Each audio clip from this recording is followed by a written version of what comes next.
नमस्कार, प्रभा साक्षी news network पर आप सभी का स्वागत है। राजस्थान में लंबे समय से असंतुष्ट चल रहे कांग्रेस नेता सचिन पायलट अचानक पार्टी में एकता के सुर अलापने लगे हैं। यही नहीं, कल तक वह मुख्यमंत्री अशोक गहलोत की आलोचना करने से नहीं थकते थे और राज्य सरकार के कामकाज पर लगातार सवाल उठा रहे थे, लेकिन अब उनको विश्वास हो चला है कि गहलोत सरकार के कामकाज को देखते हुए जनता एक बार फिर कांग्रेस को राजस्थान में सरकार बनाने का मौका प्रदान करेगी। कुछ समय पहले तक कांग्रेस आलाकमान पर अपने मुद्दों का हल निकालने में विफल रहने का आरोप लगाने वाले सचिन पायलट अब पार्टी नेतृत्व की तारीफ करते हुए भी नहीं थक रहे और कह रहे हैं कि इस साल होने वाले सभी विधानसभा चुनावों के बाद अगला लोकसभा चुनाव भी विपक्षी गठबंधन इंडिया ही जीतेगा। सचिन पायलट के इस बदले रुख को देखकर कांग्रेस नेता ही हैरान नहीं है, बल्कि पायलट के साथ गहलोत विरोधी आंदोलनों और अनशन में बढ़ चढ़कर भाग लेने वाले नेता भी आश्चर्यचकित हैं। इसके अलावा कुछ समय पहले तक राजस्थान सरकार पर भ्रष्टाचारियों पर कार्रवाई नहीं करने का आरोप लगाने वाले सचिन पायलट ने अब अपने आरोपों की तोप का मुंह भी केंद्र की ओर मोड़ दिया है। आइए देखते हैं अपनी प्रेस कॉन्फ्रेंस में सचिन पायलट ने किन मुद्दों पर अपनी राय रखी है। अरे मैं कह रहा हूँ सरकार रिपीट करानी है, सरकार रिपीट हो जाएगी। उसके बाद जैसा पार्टी की नीति रही है, चुनाव जीतने के बाद विधायक तो चुने हुए आते हैं और पार्टी चुनी हुई आती है, वो निर्णय करते हैं विधायक नेता कौन बनेगा। इसमें तो मैं नई बात नहीं बोल रहा हूँ, पुरानी बात है। और सरकार ने काम अच्छा किया तभी तो हम लोग सब लोग कह सकते हैं कि हम पार्टी को जिताएंगे। अगर सरकार काम अच्छा नहीं होता तो हम कैसे कह सकते थे। और मैं दावे से बोल रहा हूँ कि हम पार्टी के कार्यकर्ता के रूप में कि हम सरकार दोबारा रिपीट करेंगे, क्योंकि हम लोगों ने अच्छे काम किए। और लोग तुलना कर रहे हैं पिछली सरकार की सरकार, और पार्टी की जिम्मेदारी बनती है कि अब वोटिंग डे पे जाके लोगों को निकालकर कांग्रेस के समर्थन में वोट डाल। मैं बहुत दिनों से पत्रकार नहीं करी थी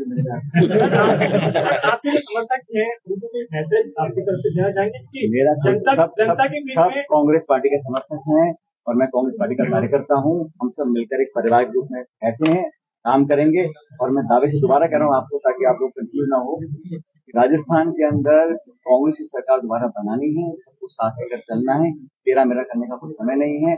और जो हमारे पत्रकार साथी गुटबाजी की बात करते हैं, उसको आप एहतराम दे दें, क्योंकि सब लोग कांग्रेस पार्टी के गुट के हैं और सोनिया राहुल गुट के हैं। लेकिन पार्टी के लोग कह रहे हैं कि अजमेर में समानांतर कांग्रेस संचालित है, उसको कैसे समाप्त करेंगे।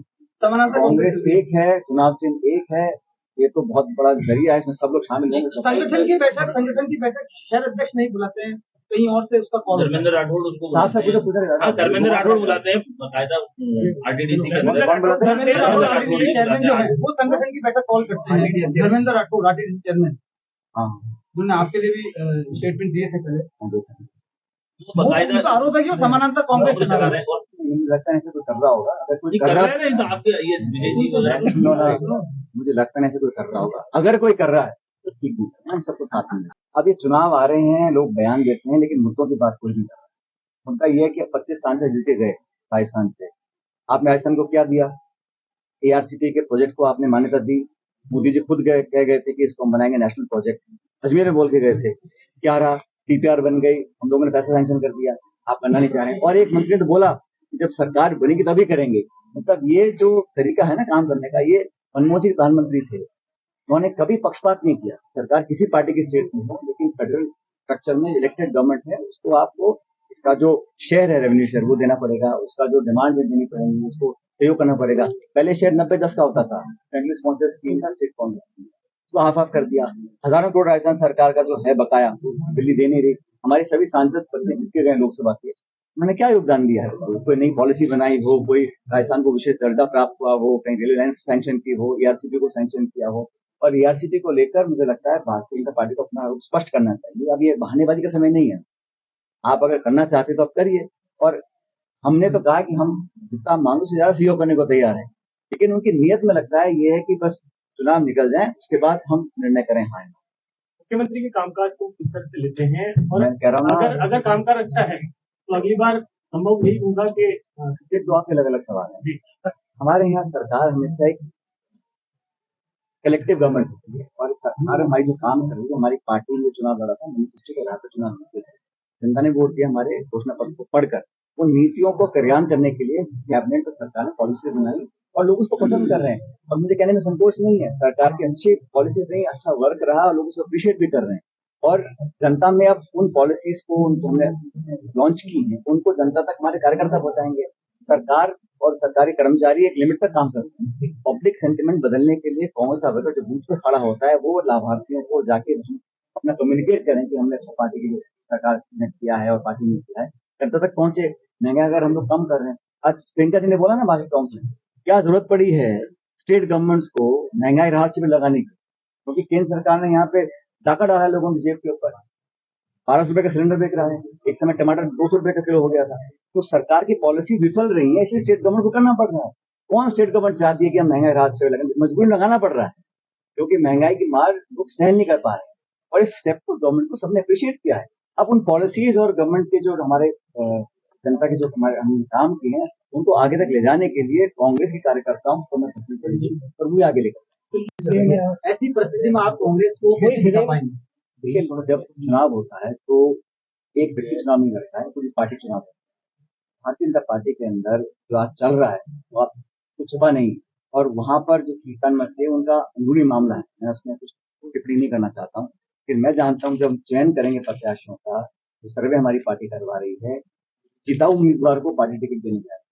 ये बात सभी कह चुके हैं और दिल्ली से जयपुर इस बात को जानते हैं। हमारी एक स्क्रीनिंग कमेटी भी है, गौरव गोगी उसके अध्यक्ष हैं, सबसे मिल रहे हैं, ब्लॉक जिला तहसील तक नुमाइंदों से, पार्टी पदाधिकारियों से मिल रहे हैं, और अंत में हम लोग उस व्यक्ति को टिकट देंगे।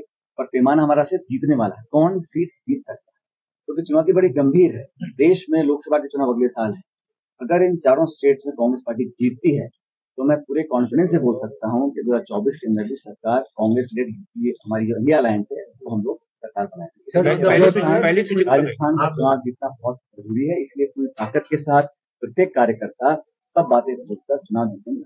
ज्योति मिर्धा को जो जिन्होंने बीजेपी ज्वाइन की, उसमें देखते हैं कि पुराना परिवार है ज्योति मिर्धा। अब देखो, चुनाव का समय है, कुछ लोग जाएंगे कुछ लोग आएंगे, ये चलता रहता है। और मैं समझता हूँ हर व्यक्ति को छूट होती है, वो किसी दल किसी पार्टी में जाके काम कर सकता है, लेकिन उसका निर्णय सही था गलत था, उसका जजमेंट जो है उसका परिणाम जनता ही देगी, उसका हम इंतजार करेंगे। पहली सूची कब तक आएगी सर? पहली सूची कब तक आ जाएगी? मुझे लगता है हमारी मीटिंग चल रही है और जो हमको समय ठीक लगेगा उसके आधार पर हम डिसीजन करेंगे। मैं जानता हूँ आपको, आपने आपके इसमें करप्शन का मुद्दा उठाया और आपने उसके लिए जन आंदोलन करने के लिए, तो क्या इस आंदोलन को या इस नॉट एट ऑल, नहीं, जो पेपर लीक्स हुए थे उसके खिलाफ सरकार ने एक संशोधित नियम बनाया है, कानून बनाया है और उसको सख्त किया है, उसकी और गहराई से जांच होने का रूप तैयार किया है, और जो सजा की जो मापदंड थे उसको बढ़ाया गया है, उसको शिकंजे को पकड़ने की कोशिश सरकार के बिल के माध्यम से होने वाली है। और जहां तक आरपीसी मेंबर्स का सवाल है, वो बात बिल्कुल स्पष्ट है, बिल्कुल सही है। वो व्यक्ति मेंबर्स बने, चेयरमैन बने, जिनका एक मापदंड तय होना चाहिए ताकि जो सिलेक्शन हो उसमें पारदर्शिता बरती जाए। और अभी जो आरोप लग रहे हैं, ये आरोप लगने की नौबत ही नहीं आएगी अगर आदमी ऐसे हों, व्यक्ति ऐसे हों जो एक क्राइटेरिया के माध्यम से पदों पर बैठाए जाए।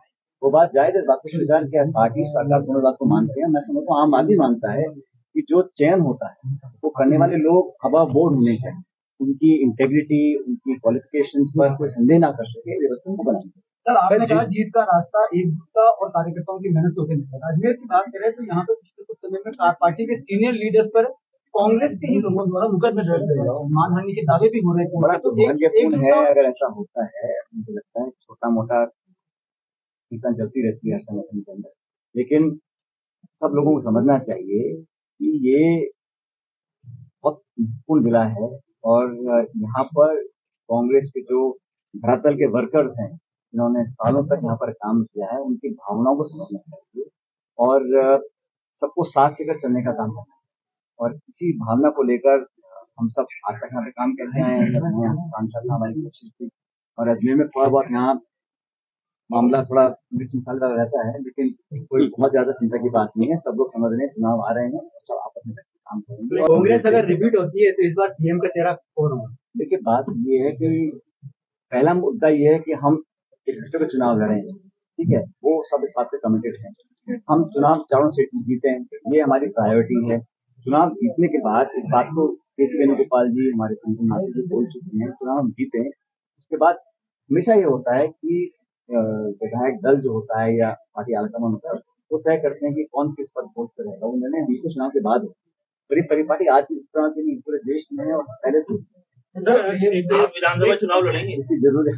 आप विधानसभा चुनाव लड़ेंगे? तो मैं विधायक हूँ टोंक से और मेरा मन यही है कि वहाँ से चुनाव लड़के जो जीत हासिल की थी पार्टी के लिए दोबारा रिपीट करें। सर सीएम फेस को लेकर आप पहले भी बयान दे चुके हैं कि बदलना चाहिए, तो इसके मैंने पीछे ये logic क्या ऐसा है, कांग्रेस पार्टी ने हमेशा से ही इस लाइन को अडॉप्ट किया है कि हम चुनाव जनता के बीच जाते हैं, मुद्दों को लेकर, पार्टी के इशूज को लेकर चुनाव जीतने के बाद जब विधायक जीतकर आते हैं, जब हमारा बहुमत आता है, उसके बाद विधायक और पार्टी निर्णय करती है कौन उस विधायक का निकलने का, उसके बाद सर पायलट सर अभी भी आज भी ये देखने को मिलता है अशोक गहलोत का आदमी पायलट का आदमी, ऐसे ही कई दावेदार हैं। भाई मैं तो पहले से कह चुका हूँ, सुनो मेरी बात, मैं समझ गया आपके सवाल को, मैं पहले ही कह चुका हूँ, मैं दोबारा रिपीट करता हूँ, कांग्रेस पार्टी में कोई अशोक गहलोत गुट, कोई सचिन पायलट गुट नहीं है, ये सब खड़गे गुट, राहुल गुट, सोनिया गांधी गुट, लेकिन सब अभी जब दावेदारों की जब सूची तय हो रही है सर, इसमें कई प्रत्याशी ऐसे होंगे जो आपके भी खास होंगे और कई प्रत्याशी ऐसे होंगे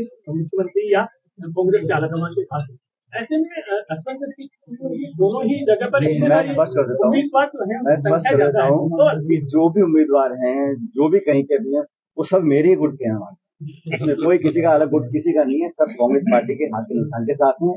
ये हो सकता है कि किसी की लाइक और किसी को ज्यादा कम पसंद करते हो, ये स्वाभाविक है, हम इंसान है, किसी को ज्यादा पसंद कम पसंद, लेकिन हम सब संगठन विचारधारा पार्टी से बने हुए लोग हैं, और जो भी चुनाव लड़ेगा उसको चुनाव कांग्रेस पार्टी लड़ाएगी, खड़गे जी, राहुल जी, सोनिया गांधी जी लड़ाएंगे, हाथ का चुनाव लड़ाएंगे, हाथ का चुनाव।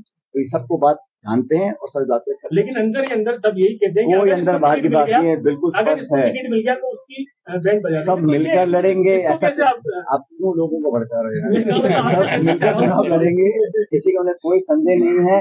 जो 4.5 पौने 5 साल निकल गए हैं, चुनाव का समय आ गया, अब जिम्मेदारी के साथ, गंभीरता के साथ, क्योंकि भाजपा सब काम करने वाली है, भारतीय जनता पार्टी के लोग, मैं जानता हूं चुनाव जीतने के लिए कुछ भी कर सकते हैं, इसलिए भ्रमित करना, लोगों का भटका देना, जज्बातों को भड़का देना, आपस में आक्रोश पैदा कर देना, तनाव पैदा कर देना, ऐसे मुद्दे कैसे कैसे उठ जाते हैं, कभी कहा नाम बदल रहे हैं, इंडिया है, भारत है, अरे भाई दोनों ही नाम संविधान में लिखे हुए हैं, तो ये बेवजह की जो चर्चाएं होती हैं, ये लोगों का ध्यान भटकाने की जरूरत है। इसलिए आम नागरिकों के लिए इस देश के प्रति कांग्रेस पार्टी की जो जिम्मेदारियां हैं, इस देश में आज संवैधानिक संस्थाओं को गंभीर चुनौती मिल रही है, उनको बचाए रखने के लिए, जमहूरियत को मजबूत करने के लिए, ये कांग्रेस सबसे बड़ा विपक्षी दल है, तो इंडिया अलायंस में हम लोग उसको लीड करते हैं, लेकिन हम सबको साथ लेकर चलें, बहुत बड़ी बात है। इतने अरसे के बाद इतने दल इकट्ठे आए हैं, अपने अपने इंटरेस्ट को पीछे रखकर देश को बचाने के लिए एक इंडिया अलायंस हमने फॉर्म किया है, तो जब बाकी लोग कर रहे हैं तो कांग्रेस जन का तो और ज्यादा दायित्व बन जाता है कि एकजुटता दिखाएं और आपस में मिलकर साथ चलें, हम सब चुनाव लड़कर भाजपा को हराएंगे, तभी तो मैं समझता हूँ हमारा जो इंडिया अलायंस है, हमारी कांग्रेस पार्टी का जो उद्देश्य उसको पूरा करना है। कांग्रेस लीड अलायंस इंडिया का है, तो क्या अलायंस के जो घटक हैं वो कह रहे हैं कि सनातन धर्म को भी समाप्त करना है?